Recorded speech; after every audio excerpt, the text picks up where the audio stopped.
Welcome back. What a roller coaster day it's been in the market. It's time to bring you some more stock specific opinion.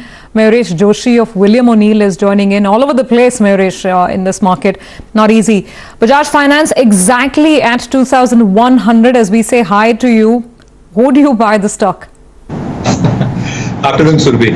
I think the clear focus in terms of how the market direction has been so far, I think the earnings downgrades which are expected to come through, a minor hit will be taken in this quarter itself, but the majority of the hit in terms of earnings for financials and NBFCs will come through in Q1. I think if you probably look at the provisional numbers that Bajaj Finance released, I think on a quarter-on-quarter basis, I think the growth is very, very tepid.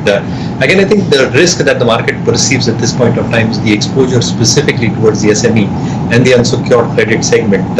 So that is where I think the fear factor probably lies in terms of asset quality pressures accentuating over the next few quarters, and when this entire recovery will happen, maybe in a quarter or two, or whether it lingers on a little bit further. So in our own opinion, again, I think there are two ways to play this market. I think over the next few weeks, as the pandemic curve starts flattening out, I think defensives, which has been a consensus trade, and where earnings will still probably hold up compared to the other sectors. Pharma stock FMCG probably look in a better shape from the next couple of quarters perspective. As the market gestates the news with the Q1 numbers and the expectations in terms of how the demand curve is coming back, my own sense is all the beta correlated stocks will start making a move post Q1 numbers. So I think wait out for results specifically in terms of cyclicals, financial stroke NBFCs, but pharma and FMCG is where the focus should be over the next couple of months. Okay. Welcome back. As we get down to the close, there is absolutely no let up in the selling on the large financials. Look at ICICI Bank, the stock is down nearly 9%. Look at Axis, IndusInd, it's just an all fall down sort of a day. We spoke about Bajaj Finance earlier. Mayuresh, I just want your specific call on ICICI Bank because the Singapore oil trader issue, that's really rattled people, it seems.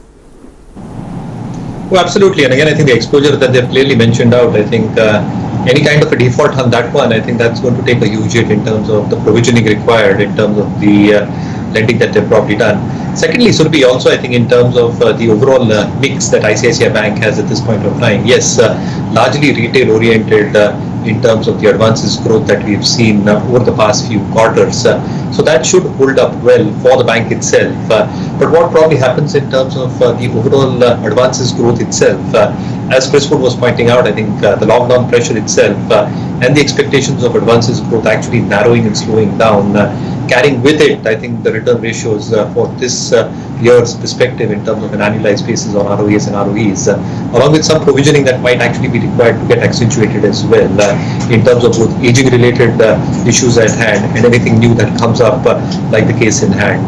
So I think I'll wait out for numbers, Surbhi, as far as the financials are concerned. Therefore, I think the concentration is largely on the broader stocks in the pharma space, something like a Biocon or something like a GMM Pfaudler, which also makes our list. It is there on our buy watch list because I think the financials are very, very good. The lockdown operations have started off, healthy balance sheet, glass lining equipment, market leadership, air filtration system as well, and InvITs have held up very, very well for this company as well. So I think very, very positive. Mayuresh, got that point.